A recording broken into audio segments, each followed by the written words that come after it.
बहती गंगा उपन्यास की 7वीं कहानी का शीर्षक है रोम रोम में वज्रबल। यह वही तीर्थ पुरोहित झालर उपाध्याय की कहानी है जिसे सन 1857 विद्रोह के दौरान अंग्रेजों द्वारा पकड़ा गया था, लेकिन मेजर बकले ने मंदबुद्धि और शारीरिक रूप से कमजोर एवं दुर्बल समझकर इसे छोड़ दिया था और मृत्यु दंड नहीं दिया था। काशी अर्थात बनारस हजारों वर्ष पूर्व से हिंदुओं का प्रमुख तीर्थ स्थान रहा है, अतः भारत एवं अन्य देश के हिंदू राजाओं ने काशी में अपने एवं अपने राज्य के नागरिकों के तीर्थाटन और पूजा पाठ कार्य के लिए ब्राह्मण तीर्थ पुरोहितों को नियुक्त किया था। इसलिए काशी में हर राज्य का तीर्थ पुरोहित भी अलग अलग था, जो कई सौ वर्षों से इस यजमानी कार्य को करता चला आ रहा था, जो इन तीर्थ पुरोहितों के जीविकापार्जन का साधन भी था। इन्हीं में से एक झालर उपाध्याय, जो बंगाल में मुर्शिदाबाद के राजा और वहां के बंगाली नागरिकों के काशी में तीर्थ पुरोहित थे। बंगाली लोग अपने तीर्थ पुरोहित को ठाकुर कहकर पुकारते थे। बनारस में इन्हें महाराज या पंडा भी कहते हैं। कहानी शुरू होती है, झालर उपाध्याय भोले भाले शारीरिक रूप से बेहद दुर्बल इंसान थे। अपने भोलेपन के कारण वह अपने आसपास के पूरे समाज में हंसी के पात्र बने रहते थे। उन्हें लोग अनायास चपत जमा देते थे। वह बेचारे सिर खुजलाते, इधर उधर देखकर चुप हो जाते। उन्हें राह चलते कोई अड़ंगी देकर गिरा देता, वह धूल झाड़कर चुपचाप घर लौट आते थे। घर में भी पुरुष उनका अपमान करते और घर की औरतें उन्हें हीन दीन दृष्टि से देखती थीं। और झालर की पत्नी गोदावरी को उनकी मूर्खता, शक्तिहीनता और अक्षमता की बातें सुना सुनाकर व्यंग करते हुए अपमानित करती रहती थीं। झालर महाराज का एक नियम था कि वह बिना संकट मोचन हनुमान जी का दर्शन किए अन्न नहीं ग्रहण करते थे। सावन के महीने में सूर्य ग्रहण लगा था। दोपहर में एक पंडे ने झालर को झापड़ मारकर उनकी पूरी कमाई छीन लिया था और वह सदा की तरह दुम दबाकर वहां से हट गए थे। यजमान यात्री के चक्कर के साथ अपने साथ हुई बेइज्जती की चिंता के कारण उस दिन झालर को संकट मोचन हनुमान जी के दर्शन का ध्यान न रहा। दिन भर के थके मांदे झालर रात के 9 बजे घर आए। नहा धोकर भोजन के लिए आसन पर बैठे, परंतु ज्यों ही उन्होंने खाने के लिए पहला ग्रास उठाया ही था कि उन्हें याद आया कि मैंने आज हनुमान जी का दर्शन नहीं किया है।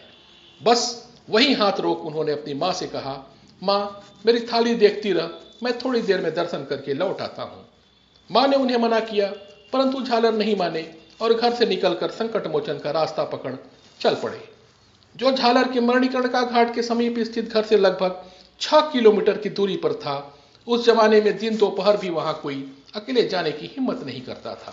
बीच में रमापुरा से घना जंगल शुरू हो जाता था, जहां तीर कमानधारी लुटेरे राहगीरों को लूट लिया करते थे। संकट मोचन मंदिर के चारों ओर भयंकर जंगल में बड़े बड़े जंगली जानवर, सांप बिच्छू जैसे खतरनाक जानवरों से भरा पड़ा था। रास्ते में 80 का विकट नाला बरसात के इस मौसम में इतना उफनाया था कि यदि उसमें हाथी भी आ जाए तो उसका पता न चले कि वह बहकर कहां गया। और इस घनघोर मूसलाधार बरसते पानी के बीच अमावस की इस अंधेरी रात में दुर्बल ब्राह्मण झालर अकेला चल पड़ा। रह रहकर बिजली चमक उठती थी और उसी के प्रकाश में झालर बिना किसी रोक टोक के संकट मोचन मंदिर की ओर दौड़े चले जा रहे थे। जहां उन्हें डर लगता वह जोर जोर से चिल्ला उठते थे, खल दल वन दावा अनल, राम श्याम घन मोर, रोम रोम में वज्रबल, जय केसरी किशोर। इस प्रकार दौड़ते दौड़ते जब झालर 80 नाला के किनारे पहुंचे तो उन्होंने देखा कि नाला उमड़कर समुद्र हो रहा है। उसे पार करने का कोई साधन न देख झालर ने धोती और दुपट्टा उतारकर एक पेड़ की डाल पर रख दिया और लंगोट के ऊपर अंगूछा कसकर पानी में कूदने के लिए उछले, परंतु आगे न बढ़ सके। उनका हाथ पकड़कर किसी ने पीछे से खींच लिया था। अपना हाथ छुड़ाने के लिए झटका देते हुए जब वह घूमे तो उन्होंने देखा कि एक हट्टे कट्टे आदमी ने उनका हाथ कसकर पकड़ रखा है। झालर ने दयनीय मुद्रा में उनकी ओर देखा। झालर का हाथ पकड़े हुए व्यक्ति ने पूछा, क्या आत्महत्या करना चाहते हो? झालर ने कहा, नहीं, मैं हनुमान जी का दर्शन करने जा रहा हूं। नाले में उपनाते पानी के बहाव के वेग की ओर इशारा करते हुए उस अज्ञात व्यक्ति ने झालर से कहा, इस पानी की धारा में हाथी भी अपना पैर नहीं जमा सकता, तुम्हारी तो हड्डी का भी पता नहीं चलेगा। झालर ने कहा, अब चाहे जो हो, मैं तो संकट मोचन हनुमान जी का दर्शन किए बिना अन्न नहीं ग्रहण कर सकता हूं, यही मेरा नियम है। झालर का हाथ पकड़े व्यक्ति ने कहा, तुम समझ लो तुम्हें संकट मोचन का दर्शन हो गया और अब तुम लौट जाओ। झालर आज दिन भर से परेशान थे और संकट मोचन हनुमान जी के दर्शन करने में भी व्यवधान उत्पन्न हो गया था। उस व्यक्ति ने झालर का हाथ इतना कसकर पकड़ रखा था कि वो हाथ छुड़ाकर भाग भी नहीं सकते थे। दूसरी ओर भूख के मारे पेट में चूहा कूद रहे थे। झालर अपने स्वभाव के विपरीत क्रोधित होकर उस व्यक्ति से बोले कि तुम्हारे कहने से समझ लो कि दर्शन हो गया, यहाँ हनुमान जी कहाँ हैं। परम दुर्लभ और निरीह झालर को गरमाते देख वह व्यक्ति मुस्कुराया और झालर की ओर देखकर बोला, समझ लो मैं ही हनुमान जी हूं। उस व्यक्ति की ये बातें सुनकर झालर एकदम बिगड़ उठे। झालर को जीवन में शायद पहली बार क्रोध आया था। झालर ने दांत पीसते हुए कहा, सभी ऐरे गहरे हनुमान जी बनने लगे तो हो चुका, तुम हनुमान जी हो तो प्रमाण दो। वो व्यक्ति बोला, क्या प्रमाण दोगे? झालर ने कहा, यदि तुम हनुमान जी हो तो मुझे वही रूप दिखाओ जो हनुमान जी ने सीता जी को दिखाया था। वही रूप, कनक भूधरा कार शरीरा, समर भयंकर अति बलबीरा। उस व्यक्ति ने कहा, डरोगे तो नहीं? झालर ने कहा, मैं अपने भगवान से क्यों डरूंगा। उस व्यक्ति ने कहा, अच्छा देखो, और सहसा उसका शरीर बढ़ने लगा। ऐसा लगा मानो उसका सिर आकाश छू लेगा। झालर उपाध्याय ने भय के कारण अपनी आंखें मूंद ली और घिघियाकर उस व्यक्ति के चरणों में गिर पड़े। और जब आंखें खोली तो देखा कि पहले वाला आदमी उनके सामने खड़ा है। उस आदमी ने झालर से कहा, बोलो तुम मुझसे क्या चाहते हो? जो मांगोगे वही पाओगे। झालर ने अपनी दुर्बलता और कमजोरी का सबसे बड़ा दुख था, जिसके कारण समाज में वे हमेशा बेइज्जत होते रहते थे। यह बात ध्यान आते ही झालर के मुंह से एकाएक निकला कि भगवान आप अपनी कानी अंगुली का बल मुझे दे दीजिए। झालर की बात सुनकर हनुमान जी मुस्कुराए और उन्होंने कहा, इस कलयुग में तुम इतना बल न सह सकेगा, तुम अपना मुंह खोलो। झालर ने हनुमान जी के सामने अपना मुंह खोल दिया और हनुमान जी ने अपने शरीर का एक रोंवा तोड़कर झालर के मुख में डाल दिया। मुंह में रोंवा पड़ते ही झालर के शरीर में बिजली सी दौड़ गई और वह हवा की गति से दौड़ते हुए घर वापस आए। घर पहुंचते ही झालर रसोई में घुस गए और रसोई में रखा भोजन का सामान दोनों हाथों से उठा उठाकर अपने मुंह में ठूसने लगे।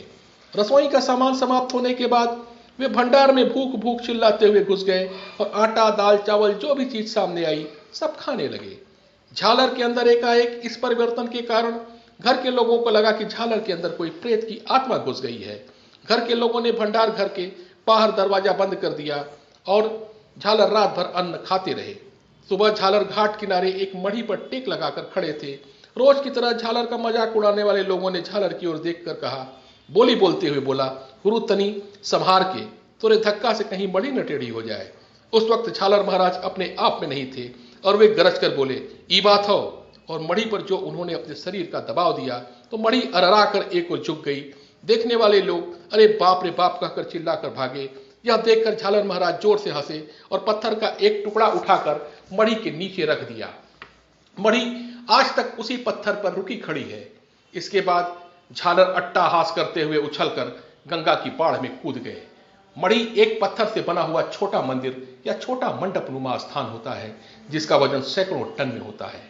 झालर को एक बात समझ में आ गई थी कि हनुमान जी से उन्होंने बल तो मांग लिया है, लेकिन अपना पेट कैसे भरा जाए, यह एक विकट समस्या उनके सामने खड़ा हो गया था। अतः मुर्शिदाबाद बंगाल के राजा जो झालर महाराज के यजमान थे, बनारस से गंगा में तैरकर सीधे सवेरे उनके दरबार में पानी से तर केवल एक अंगोछा पहने पहुंच गए और राजा साहब से कहा कि मैं भूखा हूं। राजा साहब ने सोचा शायद मेरे तीर्थ पुरोहित जी का दिमाग कुछ खराब हो गया है, परंतु उन्हें कोई कष्ट न होने पाए यह सोचकर उनके निवास और राशन का प्रबंध राजा साहब ने कर दिया। लेकिन थोड़ी ही देर में भंडारी ने आकर राजा को सूचना दिया कि ठाकुर ने केवल आटा ही 1.5 मन ले लिया है और उपले की आग में उसी आटे का मोटा मोटा लिट्टी बना रहे हैं। यह सुनकर राजा साहब को निश्चय हो गया कि ठाकुर महाराज पागल हो गए हैं। राजा साहब वस्तु स्थिति का आकलन करने के लिए अपने मुसलमान महावत को बुलाकर कहा कि वह हाथी लेकर ठाकुर की ओर जाए और अगर वो मना करे तब भी उनकी बात मत सुनना। महावत ने तुरंत राजा के आदेश का पालन किया। वह हाथी लेकर झालर की ओर बढ़ा। झालर उस समय भोजन कर रहे थे। उन्होंने हाथी को रोकने के लिए महावत को हाथों से इशारा किया, लेकिन जब हाथी नहीं रुका तब झालर ने लिट्टी का एक बड़ा टुकड़ा तोड़कर उसी से हाथी को मारा। हाथी पे पे करता हुआ उल्टे पैर भागा। जब महावत ने इस बात की सूचना राजा साहब को दी तब राजा साहब स्वयं अपने तीर्थ पुरोहित झालर ठाकुर के पास गए और उनसे निवेदन किया कि मेरे बगीचे में कहीं से एक गैंडा आ गया है। हम लोगों ने उसे उसी बगीचे में साल भर से बंद करके रखा है। उसके कारण मेरा सुंदर उद्यान नष्ट भ्रष्ट हो रहा है। महाराज जी, आप हमारा ये संकट दूर कर दें। झालर महाराज ने राजा साहब की ये प्रार्थना स्वीकार कर लिया। राजा और उनके महल के लोग महल में से होकर उद्यान के ऊपरी खंड में जाकर बैठ गए। दूसरी ओर झालर महाराज ने उद्यान के बंद दरवाजे पर पैर से एक ठोकर मारकर तोड़ दिया और उद्यान के भीतर प्रवेश करके गैंडे को ललकारा। गैंडा भी मनुष्य का गंध पाकर बफरता हुआ झालर के सामने आ गया। उसके सामने आते ही झालर बिजली की तरह उस पर झपटे और गैंडे का पिछला पैर झालर ने अपने पांव से दबाकर दूसरा पैर हाथ से ऊपर उठाया और जैसे कपड़े का थान फाड़ा जाता है वैसे ही गैंडे को फर से चीर कर दो टुकड़े करके मार दिया और वह बैठकर गैंडे का रक्त अपने हाथ के हथेली के चुल्लू में भरकर वेद मंत्रों से अपने पितरों का तर्पण करने लगे।